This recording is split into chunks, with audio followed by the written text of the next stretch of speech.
औज़ुबिल्लाहि मिनश्शैतानिर्रजीम। बिस्मिल्लाहिर्रहमानिर्रहीम। अल्हम्दुलिल्लाहि रब्बिल आलमीन।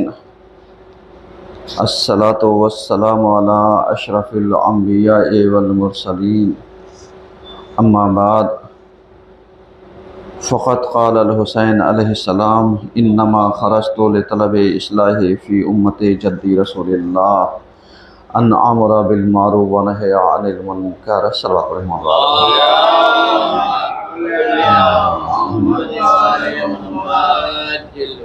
अज़ीज़ान गिरामी, आज के पहले खुतबे में सिलसिले मबाहिस को आगे बढ़ाते हुए हमारी गुफ्तगू इस उन्वान पर जारी है कि करबला हक़ व बातिल का मेयार है। इस मौजू पर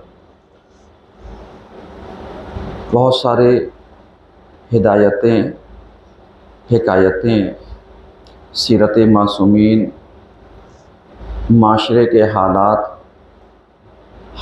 हाज़रा, वक्त और कैफियत की ज़रूरत, समाज के तकाज़े, हमारी ज़िम्मेदारियाँ और उन पहलुओं पर कि जो सीरत अइम्मा मासूमीन हमें दावत देती हैं, हमें सुधारने के लिए, संभालने के लिए, नक्श कदम पर सही तरीक़े से चलने के लिए जो चीज़ें आज हमारे सामने पेश हो रही हैं या हमारे सामने रूनुमा हो रही हैं, अगर इन चीज़ों को देखा जाए और मुलाहिज़ा किया जाए तो सही मानों में हमारे अंदर सलाहियत उस वक्त पैदा हो सकती है सही और गलत के समझने की, जब हम करबला के दुरूस को अज़ से दर्स, करबला की आइडियालॉजी को अज़ से आइडियल, करबला की सीरत को अज़ से मशअले राह, जब तक हम समझेंगे नहीं, सही और गलत में फ़र्क कर नहीं सकते। क्योंकि अगर पिछले हफ्ते की गुफ्तगू याद हो तो उसमें चंद बातें हमने रखी थी, वो यही थी, सिलसिले को जोड़ते हुए जहाँ तक हमने गुफ्तगू पहुँचाई थी कि कमाल ये नहीं है कि एक इंसान की शुरुआत या एक इंसान का आगाज़ कैसा है, कमाल ये है उसका नतीजा और उसका अंजाम कैसा है। चूँकि एंडिंग बहुत अहमियत रखती है। जैसे हमने मिसाल दी थी कि अगर किसी घर में बच्चे की विलादत होती है, औलाद की, तो माँ बाप बड़े खुश होते हैं, तो क्या यही खुशियाँ आखिर बुढ़ापे तक बाकी रहती हैं? नहीं। समाज के एतबार से, शऊर के एतबार से, समझदारी के एतबार से, तकाज़ों और ज़िम्मेदारियों के एतबार से, तरबियत और तालीम के एतबार से सारी चीज़ें वक्त के साथ बदलती रहती हैं। और जैसे जैसे इंसान बड़ा होता जाता है उसी तरीके से उसके ऊपर ज़िम्मेदारियों का बोझ, उसके ऊपर ज़िम्मेदारियां बढ़ती जाती हैं। अब अगर यही अपनी ज़िम्मेदारियों को निभाने में सफल रहा तो कह दिया गया कामयाब, अगर यही असफल रहा तो कह दिया गया नाकाम। अब ज़रा सा आप इस चीज़ को समझिएगा, मैं यहीं से यानी गुफ्तगू को आगे बढ़ा रहा हूँ। अब आप ज़रा सा अंदाज़ा लगाइए, अगर हमारे कामों में, काम यानी लबों में, मुंह में अगर शीरीनी बाकी रहे, चूँकि तिश्ना काम इसी से आया है, जो हम बच्चे को कहते हैं प्यासा, यानी काम के माने दहन के होते हैं, तो वजाहत इसीलिए का दे रहे हैं ताकि एक लफ्ज़ का भी एक इजाफ़ा हो जाए। तो कहने का मतलब ये है कि ये उस वक्त महसूस होगा मुंह में मिठास उस वक्त बाकी रहेगी जब ये बच्चा शऊर के साथ कामयाबी की तरफ क्या करता रहे, बढ़ता रहे। और अगर यही शऊर अपनी जगह पर रुक जाए और उसका जिस्म सिर्फ बढ़ता रहे, उसका सिर्फ बदन बढ़ता रहे, तो फिर आप क्या कहेंगे? आप कहेंगे साहब ये बड़े तो हो गए हैं लेकिन इनकी समझ अभी बच्चों से भी कमतर है। यानी ये आकर के इंसान एक नतीजे पर ये गुफ्तगू करता है और लाना चाहता है। अब इसी को हम आपको समझाना चाहें, जैसे बहुत सारे अफराद क्या कहते हैं आज के ज़माने में, यानी उन्हें जिद्दियत से किसी भी चीज़ में किसी भी हालात को समझने की सलाहियत ना पैदा करना चाहते हैं, ना समझना चाहते हैं, ना किसी चीज़ के डीप में जाना चाहते हैं, क्योंकि हमारी गुफ्तगू का लब्बो-लबाब हालात हाज़रा है, ज़माने के एतबार से है, ये जहन में रखिएगा। क्योंकि अगर जहन में ये बातें रहीं तो गुफ्तगू समझ में आएगी, और अगर नहीं रही तो फिर गुफ्तगू समझ में नहीं आएंगे। जैसे हमने मिसाल दी थी, जैसे पिछले खुतबे में जनाब हुर की, कि हुर की एंडिंग क्या हुई? पूरी ज़िंदगी उसने जहाँ तहाँ जैसे तैसे जहाँ भी बिताया, लेकिन एंडिंग उसकी कामयाबी पर।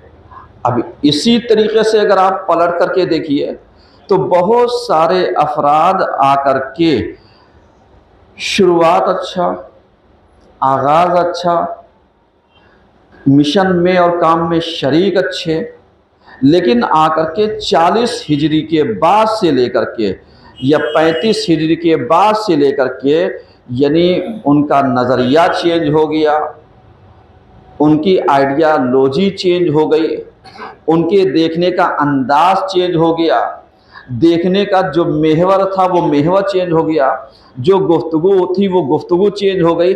अब ईमानदारी से बताइए, ये 35 हिजरी से पहले की हम जिंदगी पर उनके वहीं पर ठहर जाएं और उनका इंतकाल हो जा कर के मतलब 61 हिजरी के बाद, तो क्या आप इसको कहेंगे ये कामयाब हैं? क्यों?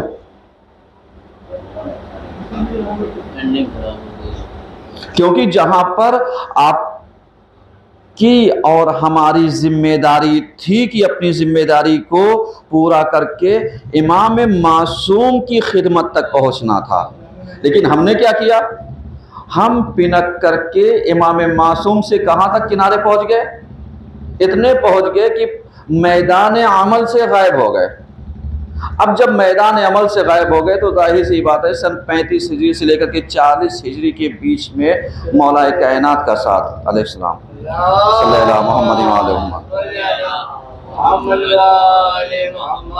इसके बाद अगर आप गौर कीजिए तो मालूम दिया कि 40 हिजरी से लेकर के 50 हिजरी तक इमाम हसन का साथ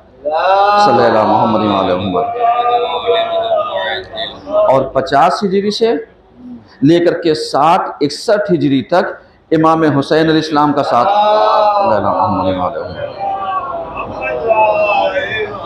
ये जो मौका था, 3 इमामों का दौर अगर देखा जाए तो 25 साल में 3 इमामों की ज़िंदगी क्या है, ज़िम्मा हुकूमत आने के बाद मौजूद है।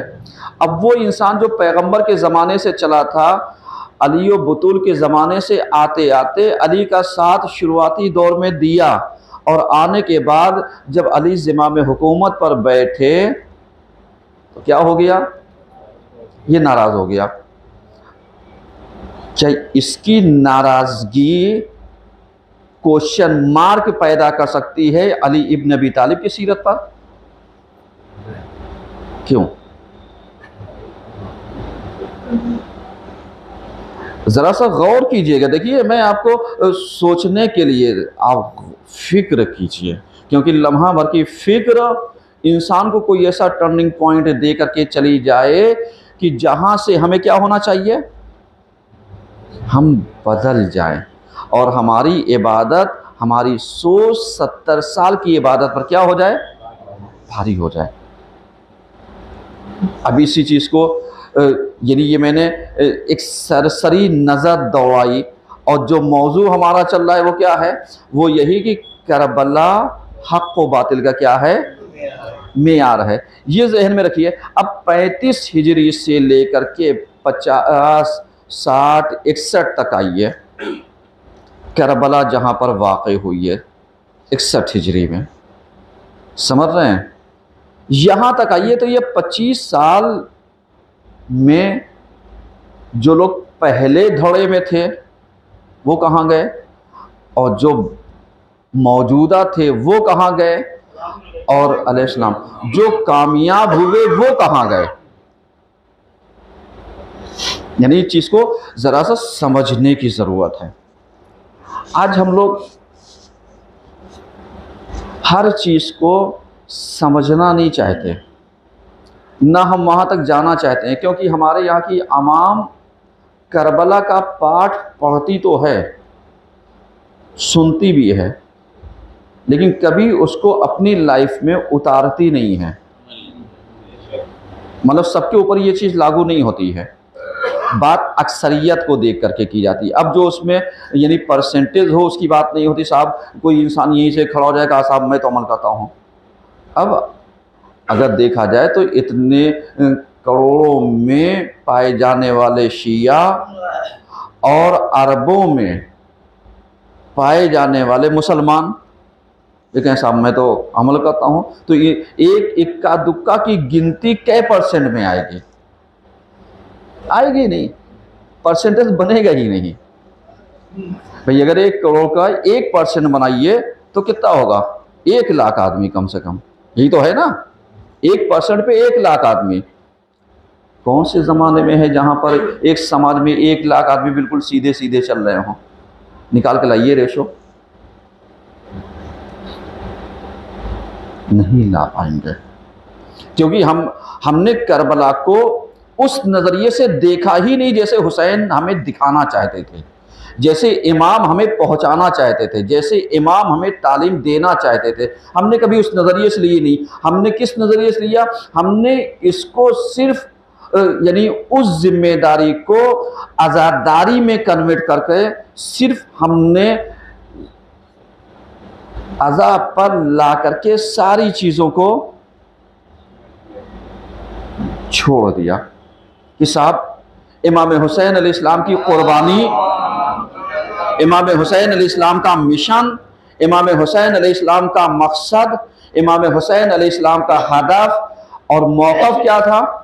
क्या बस 10 मुहर्रम के उस दिन के मसाइब जो आपकी शहादत पर है और उसके बाद हम गिरियो बुका करें, और उनकी पिछली ज़िंदगी जो उन्होंने ये कहा था मुझ जैसा उज जैसे की, मुझ जैसा तुझ जैसे की बैयत नहीं कर सकता, तो ये मुझ जैसा कहाँ गया? मेरी बात समझ में आ रही ना? ये मुझ जैसा कहाँ पर गया जिसमें इमाम ने कहा था मिसली ला युबाई मिसलो, कि मुझ जैसा उज जैसे की बैयत नहीं कर सकता, समझ रहे हैं? और उसके बाद जो मुखातब था उससे भी कहा तुझ जैसे की बैयत नहीं कर सकता। यानी इसका मतलब क्या हुआ? इसका मतलब जब तेरे आका की मेरी नज़र में कोई वैल्यू नहीं है तो तेरी भी साथ क्या है? तो इमाम ने पहले आका को लथेड़ा, यानी जो मास्टर माइंड था। आज हमारे यहाँ क्या होता है? हमारे यहाँ यही पॉइंट छोड़ करके सिर्फ इमाम की कुर्बानी की, इमाम ज़िबा कैसे किए गए, इन पे जुल्म कैसे हुआ, इन पे परेशानियाँ कैसे आई, इन्हें असीर कैसे बनाया गया, ये कितने दिन भूखे रहे, ये कितने दिन प्यासे रहे, बस। करबला यानी ये करबला यानी इसका मकसद सिर्फ इतना सा कि साहब आप तबरुक ले आइए, मजलिस कर लीजिए, जाकिर का एहतमाम कर लीजिए, उसके बाद उन्हें ले जा करके तबरुक बांट दिए और वो चले जाए, बस इतने ही में इमाम का मिशन और मकसद था। मेरी बात आप जरा सा समझने की कोशिश, इतने ही में था। अगर इतने ही में था तो बहुत अच्छा, लेकिन अगर इतने में नहीं था, ये एक जरिया था। ये जो मजलिसें हैं ये एक जरिया थे ताकि हुकूमत वक्त हर चीज़ पर पाबंदी लगा सकती है, लेकिन एहसासात को बयान करने पर पाबंदी नहीं लगा सकती। अलैहिस्सलाम जो हमारी फीलिंग है, जो हम पे आप बीती है, अगर हम आप बीती बयान करना चाहे और गवर्नमेंट कहे साहब आपको कोई अधिकार नहीं है, तो गवर्नमेंट कहाँ कहाँ बयान करेगी, कहाँ कहाँ बाउंडेशन लगाएगी, कहाँ कहाँ पाबंदियां लगाएंगी। इसलिए जनाब ज़ैनब सलामुल्लाह अलैहा ने इन एहसासात की एक बुनियाद डाली थी, ताकि इन एहसासात के जुमरे में तुम चाहो तो बातिल की चूने हिला सकते हो, हक पर तुम चाहो तो डटे रह सकते हो। तो मैं हम इतना बड़ा महाज दे करके जा रहे हैं। अब आप बताइए, इतना बड़ा महाज जनाब ज़ैनब सलामुल्लाह अलैहा ने यानी यजीद के दरबार में मजलिस करके आगाज करके दिया, और आज तक कायम है, ता क़यामत कायम रहेगी मजलिसें, समझ रहे हैं। लेकिन इसको हमने इस महाज को किस सूरत में अपनाया? जाकिर को जाकिरी और खिताबत चमकाने में, जाकिर को बेहतरीन मौका मिल गया तिजारत करने में, जाकिर को बेहतरीन मौका मिल गया साहब पैसा कमाने के लिए। जरा सा आप गौर कीजिएगा। तो अब आप बताइए, अगर आप लब्बो लुबाब देखिए, ये मैंने जाकिर और आलिम में किसी की तौहीन नहीं करना चाह रहा हूं, कभी कोई साहब किसी के ऊपर ले जाके चिपका ना दें, क्योंकि हमारे यहाँ निकली हुई बात इतनी तेजी से चिपकती है, इतनी तेजी से तो हवा भी किसी को नहीं चिपका पाती होगी। एक और सलवात पढ़िए कम से कम।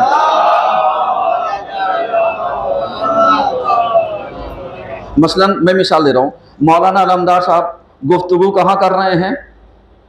जूही सफ़ेद कॉलोनी में। मौलाना अलमदार से नाराज हुआ बंदा मुंबई में बैठा हुआ है। भैया क्यों, तुम्हें क्या कह दिया? तुम्हें क्या कह दिया? मौलाना अलमदार साहब से नाराज बंदा बैठा बनारस में है। भैया मैंने तुम्हें क्या कह दिया?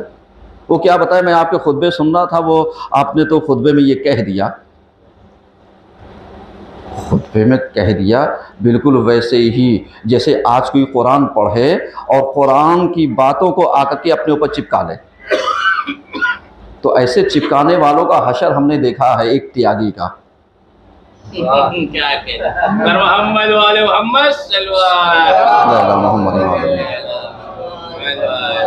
और कहने का मतलब मेरे अजीज ये है, किसी की तौहीन नहीं, किसी को कुछ नहीं कहना चाहता हूँ।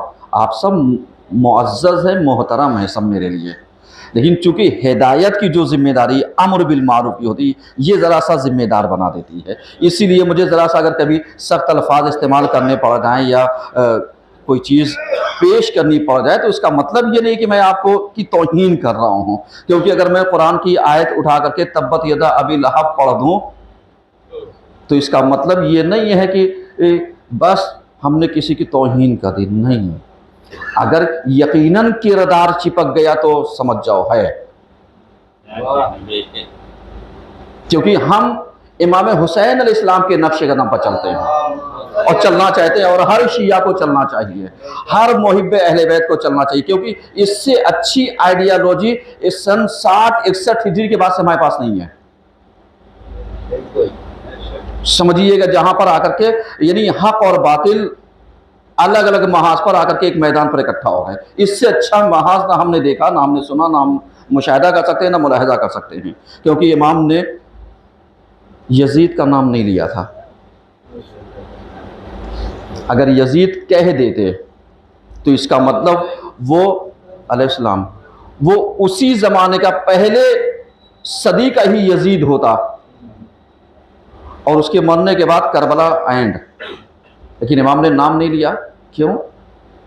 इसीलिए उनको शख्स को नहीं मारना था, शख्सियत जो इस नाम से पैदा हो रही थी उसे ता क़यामत खत्म करना था।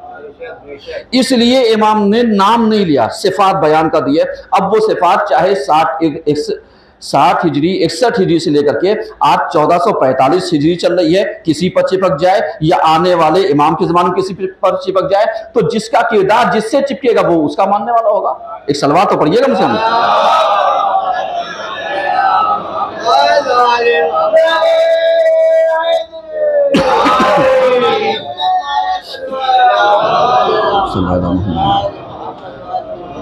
मेरे अजीज ज़रा सा गौर कीजिएगा, कोई ये अल्फाज नहीं है, ये नहीं है, वरना आप ईमानदारी बताइए, जितना बड़ा सरमाया मजालिस हुसैन पर हम सर्व करते हैं, सिर्फ जाकिर आकर के ये बता जाता है कि साहब इमाम हुसैन अलैहिस्सलाम मजलूम कत्ल हुए थे, बस।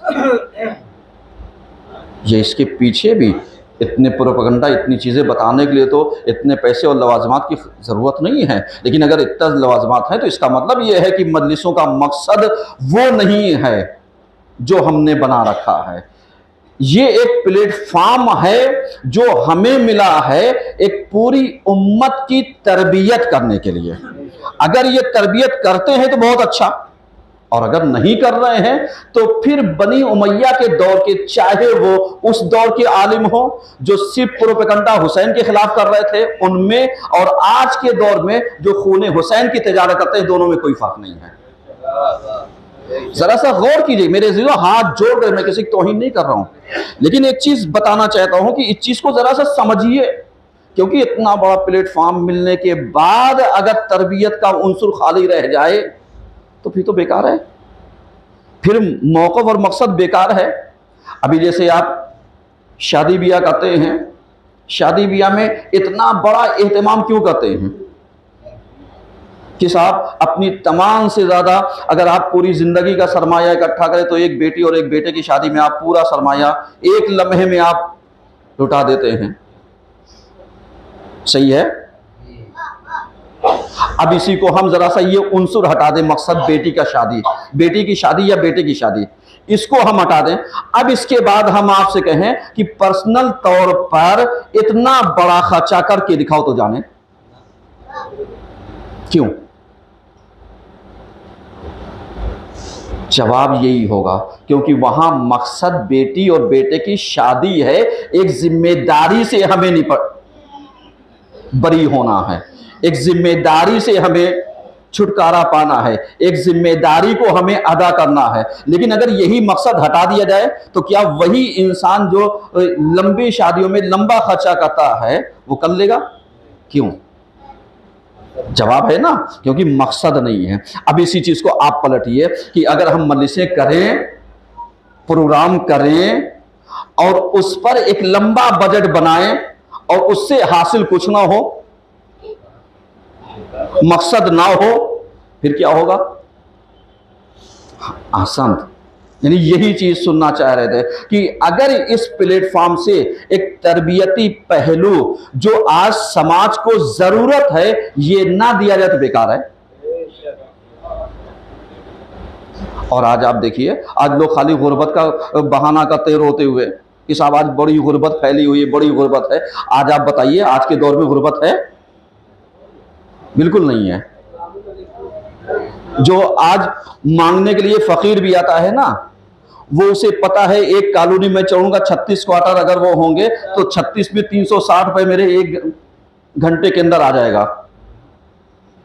जो मांगने वाला है उसकी बात कर रहा हूं, क्योंकि आज के जमाने में ज्यादातर इंसान 10 रुपए से कम नहीं देना चाहता, और बहुत कम दिए तो 5 पैसे से नीचे सिक्का नहीं चलता। तो अब अगर इसका आधा कलिए तो कितना एक कॉलोनी से ले गया, और उसके बाद पता चला 2-4 कॉलोनियां अगर वो टहल गया तो ताजिर से तिजारत करने वाला दिन भर में मुनाफा 1000 कमा पाए या ना कमा पाए, लेकिन फकीर 2-4 घंटे में 1000 रुपए ले गया।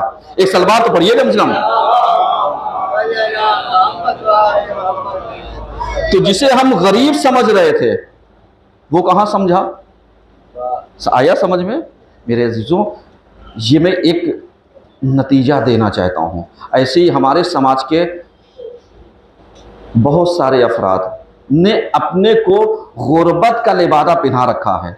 गरीब नहीं है, काहिल हैं, कुछ करना नहीं चाहते, हाथ पैर का इस्तेमाल नहीं करना चाहते, मेहनत मजदूरी नहीं करना चाहते।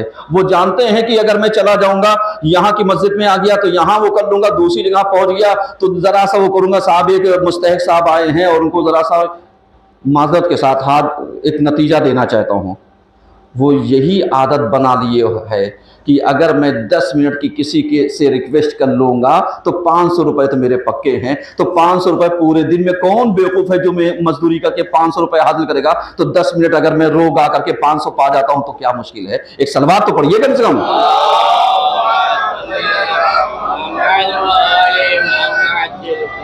समझ रहे हैं? मैं ये नहीं कहता कि आप गुर्बत की, गरीब की मदद ना की, नहीं कीजिए, लेकिन प्रोफेशनल जो गरीब है उसकी नहीं,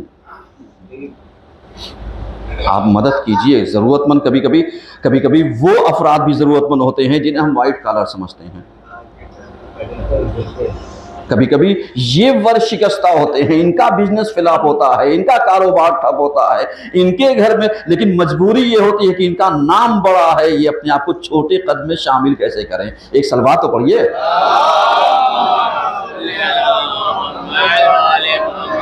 ये मैंने एक चीज वो की।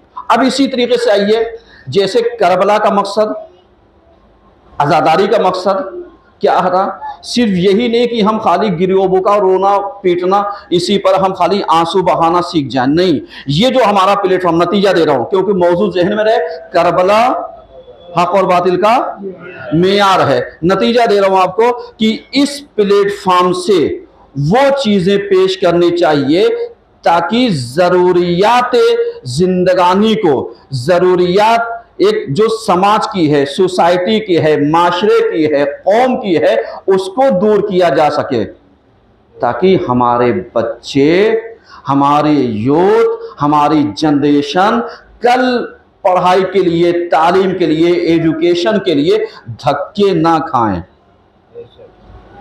आज हमारे कानपुर में मुसलमानों के पास कौन सा कॉलेज है? बोलिए, कौन सा कॉलेज है?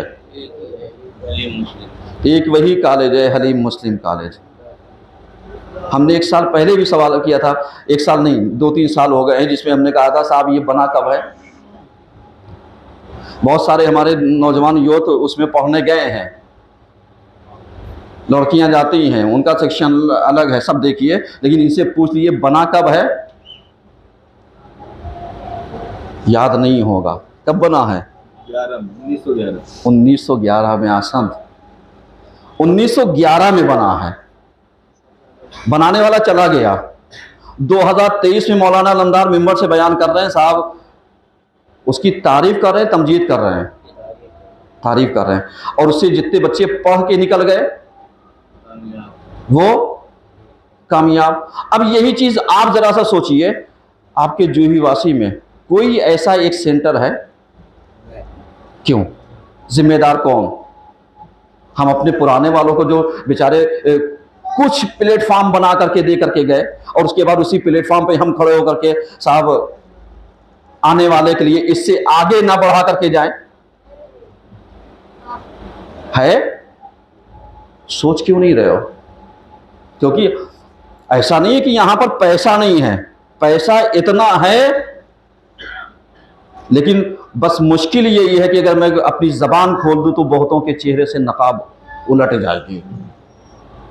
लेकिन सब पैसा अपने अपने अपने अपने सब अलग से वो कर रखा है, वरना हकीकत ये है कि यहाँ पर सेंटर हो जाना चाहिए, यहाँ पर एक एजुकेशन का इंतज़ाम होना चाहिए। ज़रूरी नहीं कि हमारी कौम के बच्चे पढ़ें, जिसके भी बच्चे हों सबके लिए, क्योंकि एजुकेशन पर कोई बाउंडेशन नहीं होता साहब ये किसका है, सब तालीम हासिल कर सकते हैं। तो अब देखते हैं ये कदम आगे कब बढ़ता है, क्योंकि ये कदम वही लोग बढ़ा सकते हैं जो हुसैन के ताबेदार होंगे, जो हुसैनियत के मानने वाले होंगे। क्योंकि हम शहजादी के गासिबीन पर लानत तो करते हैं, लेकिन अगर हम ये सीख जाएं, चाहे उस दौर के गासिबीन हो चाहे आने वाले दौर के हों, सब पर लानत करना हम आपकी जिम्मेदारी है। तब समझ में आएगा करबला हक और बातिल का मेयार है। औज़ु बिल्लाहि मिनश शैतानिर रजीम, बिस्मिल्लाहिर रहमानिर रहीम।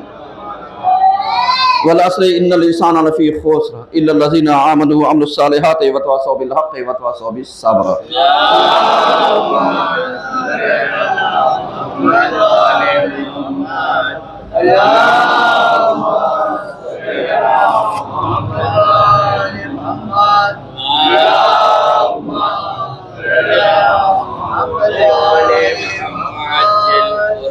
औज़ु बिल्लाहि मिनश शैतानिर रजीम, बिस्मिल्लाहिर रहमानिर रहीम। अल्हम्दुलिल्लाहि रब्बिल आलमीन, अस्सलातु वस्सलामु अला अशरफिल अंबिया वल मुरसलीन, अम्मा बाद फ़क़द क़ाल रसूलुल्लाह सल्लल्लाहु अलैहि वसल्लम इन्नल हुसैना मिस्बाहुल हुदा व सफ़ीनतुन नजात। सल्लल्लाहु अलैहि वसल्लम।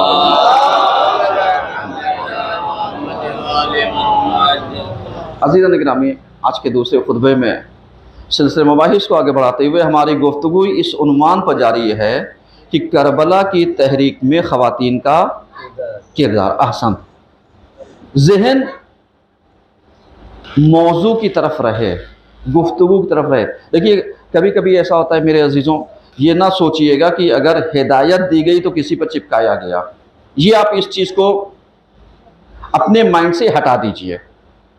हिदायत का मतलब, जब इंसान सुबह भूला हुआ शाम अगर घर पलट आए तो उसे भूला नहीं। ये उर्दू की कहावत और मुहावरा याद रखिएगा, ताकि चूंकि पिछले खुतबे में हमने कहा था हुर लजाम फरस पर हाथ डालने वाला, लेकिन जब इमाम के पास शौ समझदारी से आया है तो कैसे आया? निदामत के साथ, शर्मिंदगी के साथ, अपने गुनाहों का इकरार करते हुए नादिम सरशार और हुसैन की खिदमत में एक खतावार। अब ये हुसैन का किरदार हो कि उसे कदमों में गिरने दें या उसे सीने से लगा लें, ये उनका किरदार है। इस चीज़ को जहन में रखिएगा, ताकि यानी बातें, चूँकि दोनों रब्त पाया जाता है, इसलिए कोई इंसान इसको अपने ऊपर ना चिपका दे। आज 2 जमादिल ऊला है और 5 जमादिल अव्वल बीबी ज़ैनब सलामुल्लाह अलैहा की विलादत की तारीख़ है सन 5 हिजरी में। यानी जो आपकी विलादत है 5 जमादिल अव्वल सन 5 हिजरी में, और हमारा मौजू भी इसी से वो है। तो मैं चाहता हूँ शहज़ादी के हवाले से चंद बातें आपकी खिदमत में अर्ज करता जाऊँ, क्योंकि शहज़ादी की जो खिदमात हैं, यानी बीबी ज़ैनब सलामुल्लाह अलैहा है, इनकी खिदमात बाद शहादत हुसैन कमतर है या ज़्यादातर है? ज़्यादातर है, कमतर नहीं है। लेकिन जनाब ज़ैनब को, जैसे पिछले खुतबे में हमने कहा था कि अगर करबला को देखना है, बीवियों के किरदारों को, तो सिर्फ मशहूर शख्सियतों के किरदार को ना लीजिए, बल्कि आप मंजर, पस मंजर, बैकग्राउंड, नतीजा, किसी चीज़ के बयान करने के पीछे मकासिद, उसके पीछे अहदाफ, ये सारी चीज़ें आपके जहन में हों। अब ये जो जनाब ज़ैनब सलामुल्लाह अलैहा जो कारवान की सालार हैं, सालार करबला, बज़ाहिर सैयद सज्जाद हैं, लेकिन अगर देखा जाए तो इस कारवान को सही तरीके से हैंडल करने वाली कौन? जनाब ज़ैनब। और अगर ना होती तो सैयद सज्जाद आकर के अपनी फूफी से ये सवाल ना करते कि बताइए मैं क्या करूं। क्या करने का मतलब, यानी ये समझ रहे मेरे बाबा ने इनको जिम्मेदारी अहम दे रखी है। इस चीज को जरा सा समझिएगा, जिम्मेदारी अहम दे रखी है। अब इमाम अपनी फूफी से अगर इस चीज को पूछ रहे हैं तो अब आप समझ रहे हैं, इसका मतलब ये हो गया, आप चाहे जितनी बड़ी पोस्ट पर पहुंच जाएं, मेरी बात समझिएगा, आप चाहे जितने बड़े मनसब और मकाम पर पहुंच जाएं, आप चाहे जितने बड़े रुतबे और मकाम पर पहुंच जाएं, लेकिन जिसका किलीदी किरदार है, यानी जिसका नक्श एक की के मानिंद है, यानी मेन रोल अदा करने वाला, उसे कभी फरामोश नहीं किया जाता। समझ में आ रहा है ना? उसे कभी फरामोश नहीं किया जाता। यानी सैयद सज्जाद सलामुल्लाह अलैह ने अगर देखा जाए तो इन्होंने इस चीज को करबल में पेश करके बता दिया, ज़हन चाहे जितनी दुश्वारियों के सामना करता रहे, कभी गलत फैसले नहीं लिए जाते। जबकि चौथे इमाम कौन है? मंजिले इमामत पर हैं। इमामत की चौथी कड़ी हैं, लेकिन इमामत पर होने के बावजूद क्या अपनी फूफी को फरामोश किया? नहीं।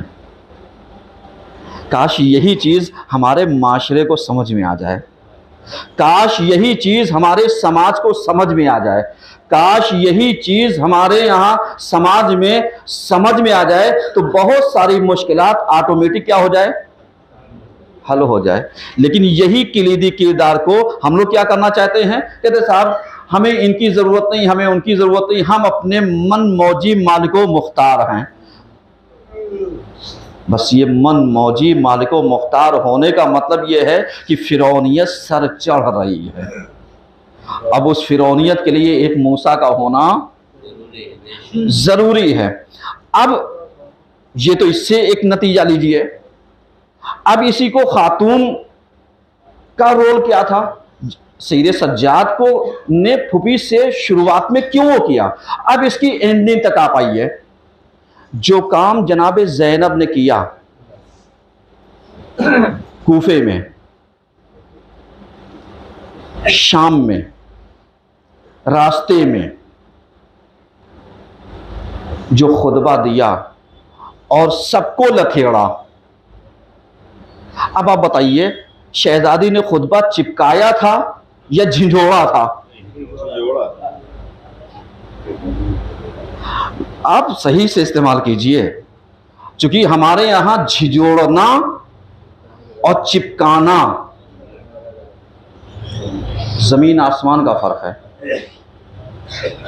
मेरे अजीजों, फिर शहजादी के खुतबे को पढ़िए जो आपने दिया, और देने के बाद कूफियों तुम्हारा रोना कोई काम नहीं आएगा, तुम्हारे मगरमच्छ के आंसू कोई काम नहीं आएंगे, क्योंकि जिस वक्त हुसैन को जरूरत तुम्हारी नुसरत की थी तुम उस वक्त काम नहीं आए, जिस वक्त मिशन में तुम्हारी जरूरत थी उस तुम आए नहीं। अब ये तुम्हारा रोना तुम्हारे मुंह पर मार दिया जाएगा, न तुम्हारा रोना काम आएगा न कुछ। अब ये बता दिए, यानी इस किस्म के सख्त अल्फाज जनाब ज़ैनब ने इस्तेमाल किए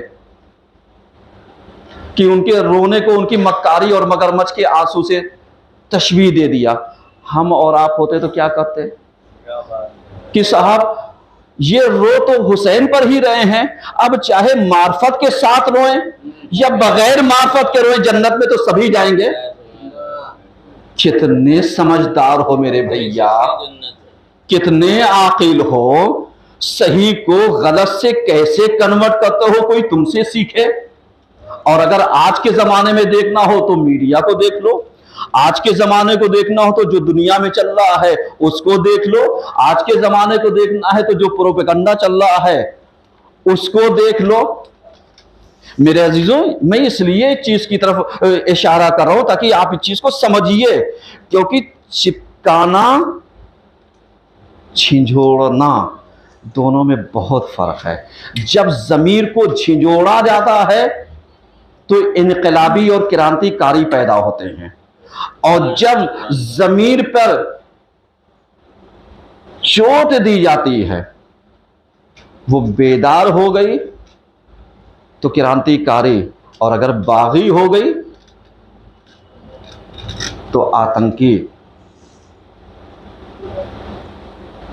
यानी जरा सा इस चीज को आप समझिए। आतंकी वो इस मानो नहीं जिस मानो में आप ले लें, मतलब फितना फसाद ये वो, मतलब कुछ कुछ माने कभी कभी माना कुछ होते हैं समाज में राइज कुछ होता है, लेकिन आप इस चीज को जरा सा समझिएगा। यानी अभी ये जो दुनिया में आजकल ये जो जंग चल रही है, अगर आप इस पर जरा सा नजरिया दौड़ाइए तो नजरिया दौड़ाने में इस वक्त कई वार चल रही है। बस मैं नतीजा देना चाहता हूं, कई वार चल रही है। एक है साइकोलॉजिकल वार, एक है क्लासिक वार, एक है सिक्रेसी वार, एक है समझौते की वार, एक है बीच में प्रोपेगेंडा वार, और एक है मीडिया वार। ये सब वार है जो चल रही है। समझौता क्या होता है? कभी आप देखिए, समझौता में हार जीत नहीं होती, लेकिन मकसद जो होता है उसको फना कर दिया जाता है। बस ये जो समझौता वार आजकल चल रही है ना, अगर आप देखिए 40-42 दिन हो गया है और उसमें एक नतीजा नहीं आ पा रहा है, क्योंकि कभी कोई मुल्क समझौता कर रहा है, कभी कोई करना चाह रहा है, कभी कोई। नतीजा ये है कि मतलब कोई चीज़ चल नहीं रही है। अब इसी चीज़ को ज़रा सा आप हालाते हाजा पर करंट रखिए, क्या समझेंगे आप? यानी आपको, यानी ये जो फन्नी और हिरफई क्लासिकल वार जो दुश्मन बैठा पुश्ते पर्दा खेलना चाहता है, वो क्या अवामुन नास को समझ में आ सकती है? नहीं आ सकती। लेकिन ऐसे समझने के लिए जिगरा चाहिए किसका? जनाब ज़ैनब का, कि जो यानी कूफे से लेकर के शाम तक और शाम में बैठे हुए उस दौर के यजीद के सामने जाकर के डायरेक्ट ये कह दे तूने गलत किया, तो कल भी बातिल था, आज भी बातिल है, तूने मेरे भाई को कत्ल किया, तूने इसको ये किया, ये किया, ये किया। यानी है किसी में दम जो मुंह पर जाकर के कहे। लेकिन जनाब ज़ैनब सलामुल्लाह अलैहा का किरदार क्या बताता है? वो यही कि जाकर के आंखों में आंखें डाल करके उसके बाद जब वो पगला जाता है तो यही सवाल करता है ये औरत कौन है। यानी इसका मतलब वो ये नहीं जानता था ये जो इतनी जीदार और दिलेर और शुजाअत से लबरेज जो हमें ललकार रही है, जो हमें चैलेंज कर रही है, ये शुजाअत सिवाय हाशमी घरानों में कहीं और नहीं दिख सकता। ये शुजाअत सिवाय हाशमी घरानों में के अलावा नहीं दे सकता। अब हाशमी घराने मैंने कह दिए तो इसका मतलब ये हो गया कि जो हाशमी होगा उसका खून सच के लिए जोश में जाना चाहिए। एक सलवात तो पढ़िए कम से कम जीते जाते।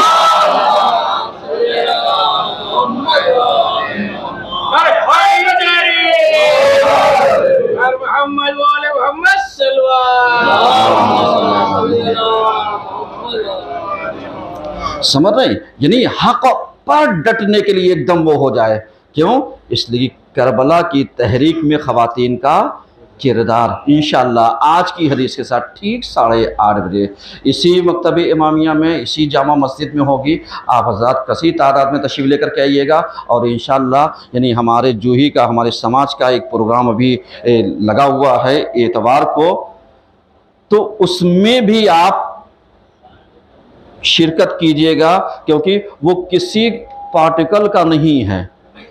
ये और बात है कोई दावेदार बन जाए वो अलग मैटर है, लेकिन है हमारे जूही का ही। तो आप इस लिहाज से शिरकत कीजिएगा कि ये आपके अपने इलाके का प्रोग्राम है और कसी तादाद में आइएगा।